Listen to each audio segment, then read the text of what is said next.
That family dinner started like any other, until my little sister dropped the bomb. "I'm getting married the exact same day as you are, Adrian." Cassidy said it with a sweet smile. Fork paused halfway to her mouth, eyes sparkling like she'd just announced she won the lottery. The table went dead quiet for half a second. Then Mom actually clapped. Dad let out a proud chuckle. "Isn't that perfect?" Mom gushed. "One big family celebration." Cassidy tilted her head. "You don't mind, do you? I mean, yours was going to be small anyway." I felt every pair of eyes land on me. I picked up my water glass, took a slow sip, and answered exactly the way they expected. "I understand." Mom beamed. Dad nodded like I'd just agreed to wash the dishes for the rest of my life. Cassidy's smile widened into something sharp and victorious. "Perfect," Mom said, raising her wine. "Everyone will be at Cassidy's wedding then." I set the glass down without a sound. They thought my silence meant surrender. They had no idea it meant the countdown had already started. If you've ever had a sibling who always got the spotlight while you were told to dim yours, drop same in the comments and tell me where you're watching from. Because what happened next? Well, let's just say they showed up expecting a wedding and left learning what happens when you push the quiet sister too far. That wasn't the first time they chose her without even noticing. I was 9 when my own birthday cake arrived, with 2 names written in pink icing: Adrian and Cassidy. Mom lit 15 candles, handed the lighter to my little sister, and said, "Go ahead, honey. You're the birthday girl too." Cassidy blew them all out in one breath. I stood there holding the gift I'd wrapped for myself, smiling like it didn't sting. Dad ruffled her hair. "That's our star." I learned early that clapping for someone else's moment was the fastest way to stay in the room. By 12, I'd won a full scholarship to a private high school 30 miles away. I ran home waving the letter, heart pounding.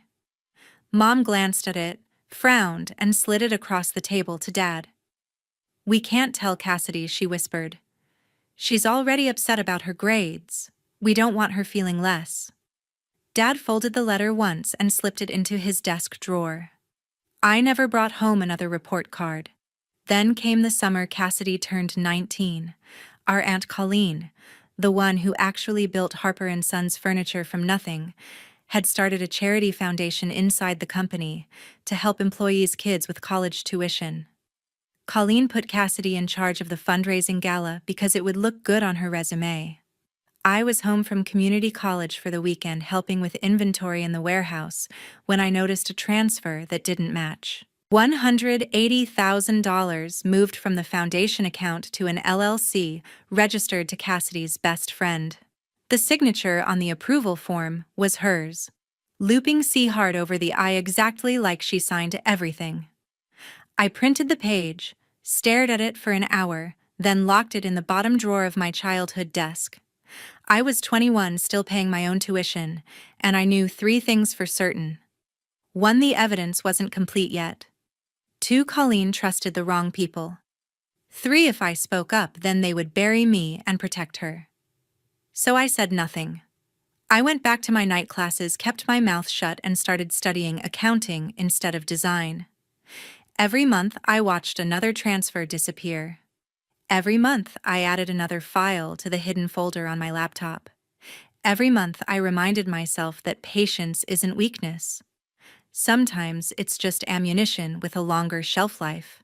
2 years later, when the junior internal auditor position opened at Harper & Sons, I applied the same day. Mom laughed when she saw the application on the kitchen counter. "You want to count beans for a living?" I just shrugged. Dad signed the recommendation letter without reading it. They never asked why their quiet daughter suddenly wanted to work inside the company they always said belonged to Cassidy someday. I walked into that office on the first Monday of September with a brand new badge and 5 years of secrets already burning a hole in my pocket. 5 years later, I sat in the office they never thought I'd reach. The sign on the door read, "Senior Internal Auditor Adrienne Harper." I had earned every letter of it.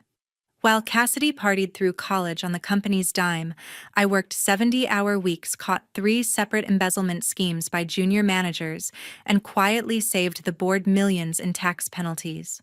The old men in the mahogany boardroom started asking for my reports by name. Dad still called me the quiet one, but the CFO started calling me indispensable. Roland Hayes, our biggest outside partner and the man who controlled 38% of the voting shares, took notice first. He was 62, sharp as a blade, and didn't suffer fools. After I handed him a 40-page memo that stopped a fraudulent vendor scam cold, he leaned back in his chair and said, "You see things other people miss, Miss Harper. I like that." From then on, every quarterly review ended with him asking my opinion before anyone else's. Dad sat in those same meetings, smiling tightly whenever Roland praised me. That's how I met Quentin. He walked into the finance wing one January morning carrying blueprints for a new distribution center. Tall, dark hair sleeves rolled up, the kind of calm that doesn't need to prove anything. He stopped at my desk, looked at the spreadsheets covering every inch of it, and asked, "Mind if I borrow a corner?" "The conference room is booked." I slid a stack aside. He sat. We talked numbers for 2 hours straight. By the end of the week, we were having lunch in the cafeteria. By the end of the month, we were having dinner somewhere the family would never look. Quentin never asked why I kept our relationship off my parents' radar. He just accepted that Sunday dinners were off limits, and that I flinched whenever Cassidy's name came up in the news for another charity gala she hadn't actually funded.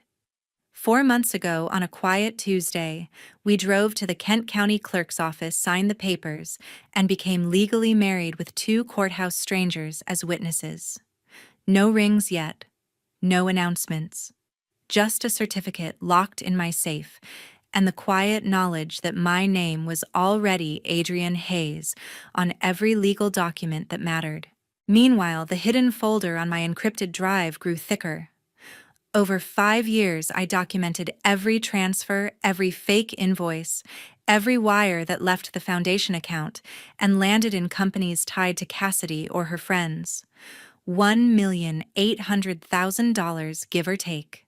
Enough for federal prison time, enough to destroy the golden child forever. I kept waiting for the right moment, the moment when speaking up would end it instead of just making me the problem. Then, on a regular Wednesday, my phone buzzed with a text from an unknown number. "Colleen collapsed at the lake house. Stage 4, pancreatic. Weeks, maybe less. She's asking for you." I stared at the screen until the words stopped swimming. Colleen had always been the only adult who looked at me like I was more than background noise. She was also the one person whose signature sat next to Cassidy's on every fraudulent withdrawal. If she died without knowing the truth, the money would still flow to the wrong people. If she learned the truth too late, the family would spin it into poor. Cassidy was misled. I closed the folder on my laptop, grabbed my keys, and drove the 47 miles to her lake house outside Grand Rapids without telling anyone where I was going. One rainy Thursday, the phone rang, Cassidy's name on the screen. I let it ring 4 times before answering. "Hey, sis." Her voice was sugar poured over glass. "Guess what Holden and I just locked in the perfect date. Same Saturday you picked. Crazy, right?" I watched rain streak down my office window. "Same venue too," she added, laughing lightly. "The Riverside complex has 2 halls. We'll take the big one. Yours can be the cozy little backup." Mom grabbed the extension. "Adrian, honey, it makes total sense. Cassidy's guest list is huge. Yours is, well, smaller. You understand, don't you?" Dad's voice chimed in from the background. "Be the bigger person. Family first." I pressed the phone tighter to my ear. "Of course," I said, calm and clear. "Whatever works best for Cassidy." They exhaled in unison, thanked me, told me how mature I was, and hung up glowing with victory. That evening, I left work early, drove straight to Spectrum Health Butterworth Hospital, and took the elevator to the oncology floor. Colleen lay propped against white pillows, thinner than the last time I'd seen her, but her eyes were still sharp. She waved away the nurse and pointed to the chair beside the bed. I pulled the encrypted drive from my pocket and plugged it into the tablet the hospital provided. One by one, I opened the files, bank records, forged signatures, shell companies, every dollar traced. Colleen's breathing grew shallow as the numbers climbed. When the final total hit the screen, she closed her eyes for a long moment. Then she looked at me. "How long have you known since the first transfer? And you waited." I waited until it couldn't be explained away. She reached for my hand. Her fingers were cold but steady. "I'm changing everything," she whispered. "Everything." I told her about the phone call that afternoon. She actually smiled, the first real smile I'd seen on her in months. "Then let's give them the day they're expecting," she said. "Only it won't be a wedding they remember." Her attorney, Margaret Klein, arrived within the hour. Colleen had already called ahead. Margaret spread fresh documents across the rolling tray, a new revocable trust, a codicil cutting Dustin, Dawn, and Cassidy out completely, and a power of attorney appointment naming me sole executor upon Colleen's death. 11 million in liquid assets plus her 42% controlling stake in Harper & Sons Furniture would transfer to the new trust the moment Colleen signed. I would be the only beneficiary. Cassidy's name appeared nowhere. Colleen took the pen with shaking fingers. Margaret explained every page in plain language. When it came to the clause disinheriting her brother's family, Colleen paused. "They'll hate me," she said. "They hated the version of you that let them steal," I answered. She nodded once and signed. Margaret witnessed, notarized, and slid the originals into a sealed envelope. "These become effective immediately," she told us. "I'll file copies with the probate court tomorrow." Colleen handed me a second document, a signed letter authorizing Margaret to host an estate announcement and trust disclosure at the Riverside complex on the exact date Cassidy had booked for her reception. Hall A, 4 o'clock the afternoon of the so-called wedding. I folded the letter carefully and slipped it into my coat pocket. Colleen leaned back against the pillows, exhausted but clear-eyed. "Make sure they're all there," she said. "They will be," I promised. She closed her eyes. "Good," she whispered. "Let them walk in thinking they've won." Margaret gathered her briefcase. I stayed until the nurse returned with the next round of medication. Before I left, Colleen squeezed my hand one last time. "Thank you for waiting until it mattered," she said. I kissed her forehead and walked out into the rain. From that night on, every move had to look like wedding planning. Quentin and I met the Riverside complex manager the very next morning. Cassidy had already booked Hall B for her 400-guest reception. We smiled sweetly and reserved Hall A for the exact same hours. The manager raised an eyebrow when we requested a simple projector-long conference tables and 200 chairs in rows instead of rounds. "It's a modern minimalist vibe," Quentin said smoothly. She shrugged and took the deposit. Back home, we designed the invitations on heavy cream cardstock with subtle gold foil. "You are cordially invited to celebrate the marriage of Adrienne Harper and Quentin Hayes, Saturday, 4 o'clock, Riverside Complex Hall. A formal attire requested, no gifts please. Your presence is our joy." We never mentioned the civil ceremony already on file at the county clerk. The printer delivered 500 cards. Quentin addressed the ones to Roland's partners, the board members, the outside auditors, and every major vendor we trusted. I handled the short family list: Mom, Dad, Cassidy, and Holden, a handful of cousins who still spoke to me. They opened theirs and immediately texted congratulations, assuming I was finally doing something big. Cassidy sent a string of heart emojis and a voice note. "So glad you upgraded, sis. See you there." I played it for Quentin, and we both laughed for the first time in days. While the invitations went out, Margaret worked quietly from Colleen's hospital room. New accounts were opened in the name of the Colleen R. Harper Revocable Trust. Brokerage holdings, real estate deeds, and every share certificate moved over within 72 hours. Colleen signed each transfer sheet between morphine doses, her handwriting shaky but legally binding. By the time the last stock certificate was re-registered, Cassidy's name no longer appeared anywhere that mattered. The trust named me sole successor trustee and beneficiary. $11 million and controlling interest in the company now sat behind a wall only I could open. We kept visiting Colleen every evening. She grew weaker, but her mind stayed razor-sharp. She reviewed the seating chart Margaret prepared. Roland front row center the board to his left auditors and attorneys, filling the first 5 rows family tucked in the back corner where they couldn't make a scene. She approved the final run of show doors open at 3:30 video tribute at 4 sharp, Margaret reading the trust terms aloud, evidence presentation Q&A only from pre-approved shareholders. Colleen even picked the music, a single piano track she loved, no wedding march. Quentin handled the practical details. He ordered the projector screen, arranged private security in plain clothes, and confirmed the live notary would be on site. I chose the flowers, simple white hydrangeas along the front table only, because they looked bridal enough from a distance. Mom called twice asking about my dress. I told her it was ivory lace and left it at that. She offered to help set up. I said the venue handled everything. She sounded relieved. The day the last invitation slid into the last envelope, Quentin sealed it with a gold wax stamp we'd had made just for the occasion. He dropped the entire stack into the blue mailbox outside the post office on Wealthy Street. The metal lid clanged shut. We stood there in the cold, watching the box swallow 500 futures. Quentin slipped his hand into mine. 7 days, he said. I squeezed back. 7 days. 7 days to go, and the venue started filling with the wrong kind of flowers. I walked into Hall A on Monday morning carrying nothing but a clipboard and a measuring tape. The delivery crew had already placed long, dark walnut tables in perfect rows facing the stage. No round guest tables, no sweetheart table, no dance floor marked in tape.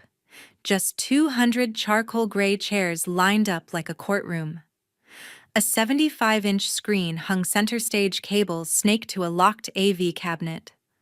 White hydrangeas sat in low steel vases along the front table, only exactly enough to fool anyone glancing through the glass doors from the hallway.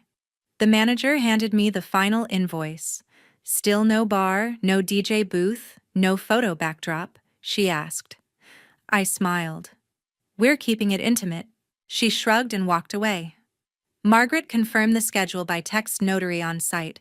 At 3:15, Roland plus 12 board members confirmed federal forensic accountant arriving with sealed evidence binders.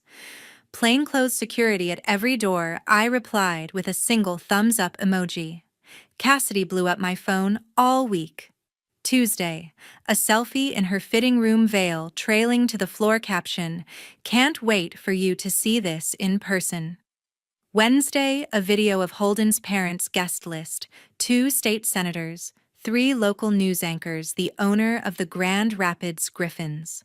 Thursday, a photo of crystal champagne flutes engraved with C and H. I answered every message with the same 3 words. Looks gorgeous or so exciting. She never noticed the replies got shorter. Colleen slipped further each day. I visited after work, bringing the final addendum pages Margaret needed. She signed them propped up in bed, oxygen, hissing softly, pen, scratching across paper like dry leaves. The last document transferred the lake house deed into the trust the moment her heart stopped. She pushed the pages toward me with trembling fingers. Done, she rasped. I folded them carefully, slid them into the courier envelope, and kissed her forehead. She managed half a smile. Give them hell, kid. Friday, I returned to the venue alone. The screen now displayed a simple holding slide Harper family celebration in elegant gold script. The AV tech tested the projector. The forensic accountant's slides loaded perfectly timestamps, signatures, dollar amounts in bold red circles. Security walked the corridor linking Hall A and Hall B, confirming the double doors could be locked from the inside in under 4 seconds. Everything was in place. Saturday morning, Cassidy sent one final text, a mirror selfie in her full gown cathedral train, pooling around her feet. See you at 4, big sis. Can't wait to share the day. I stared at the photo for a long moment, then typed, "See you there." I turned the phone face down and left it on the kitchen counter. That afternoon, I drove to Riverside one last time. Hall A stood empty, quiet lights dimmed to a soft gold.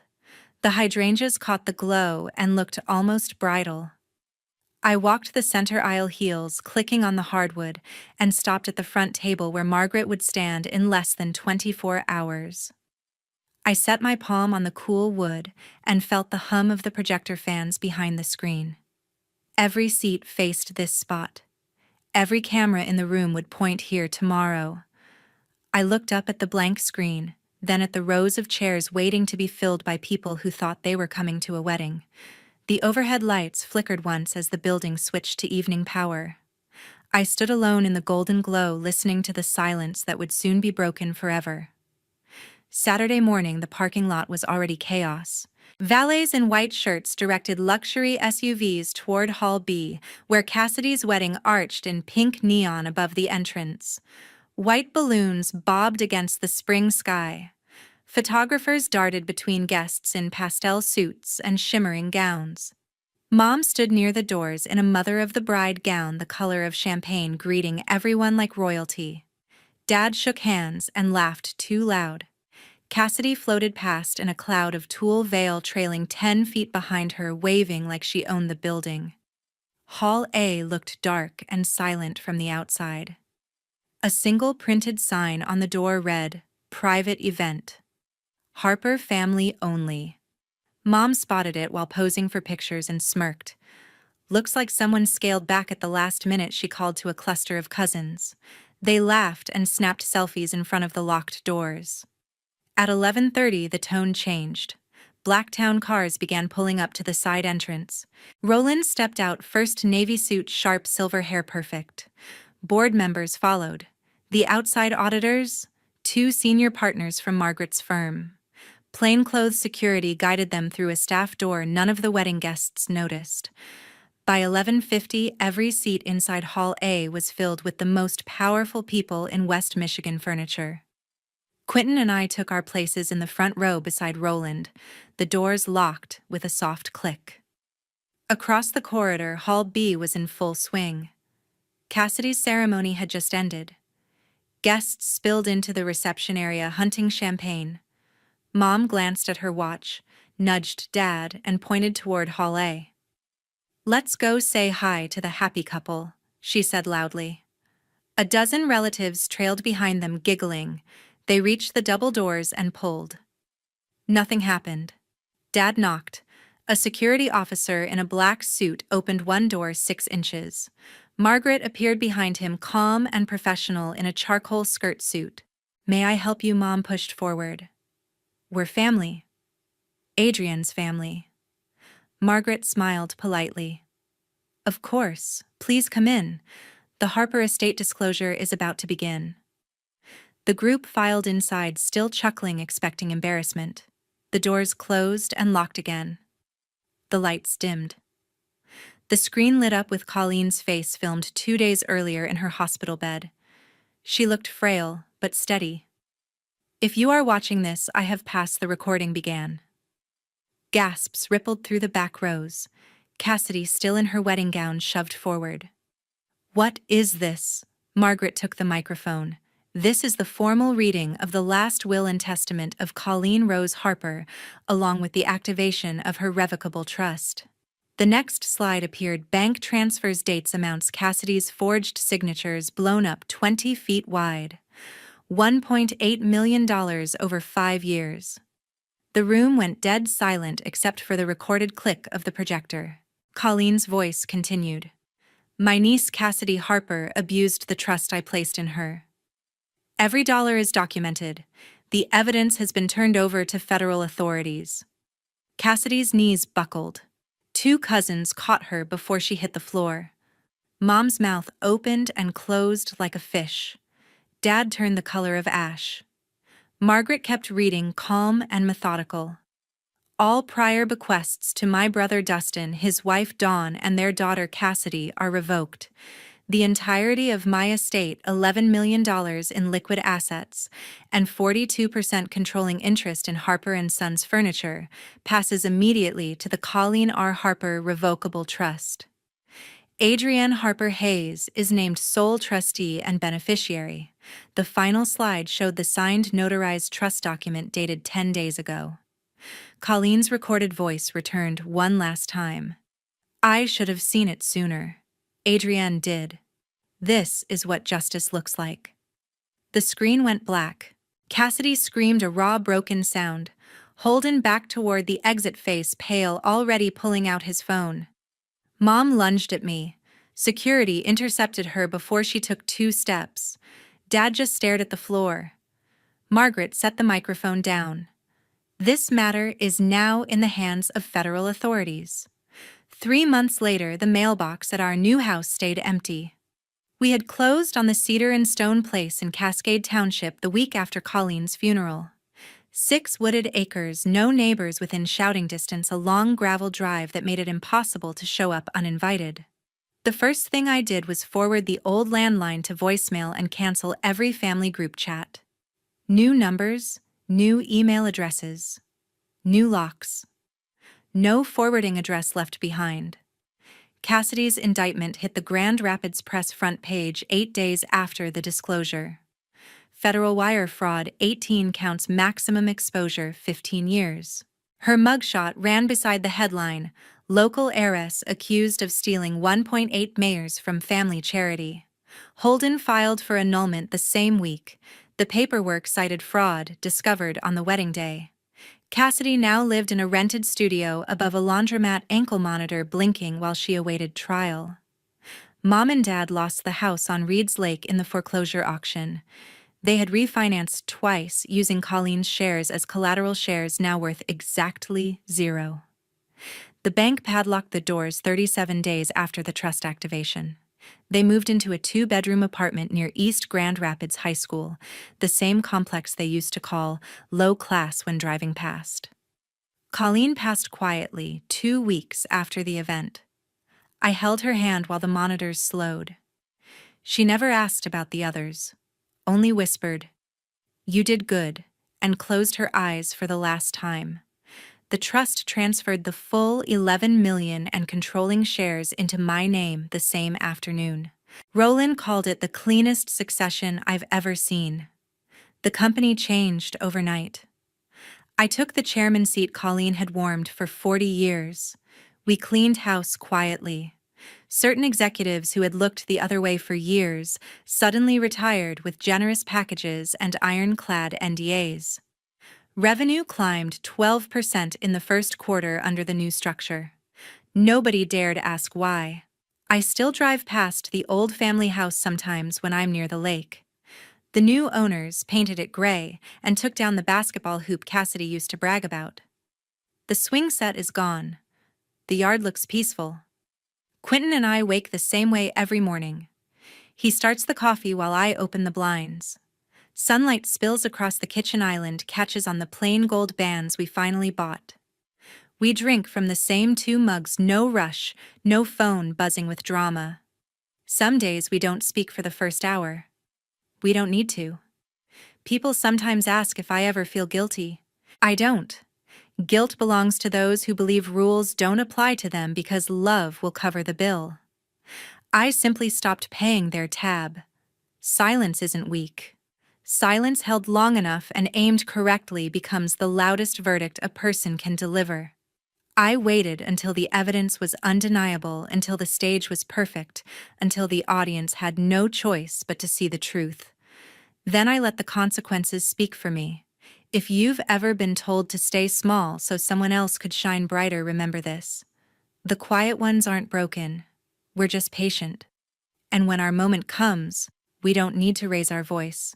We only need to open the door and let the truth walk in.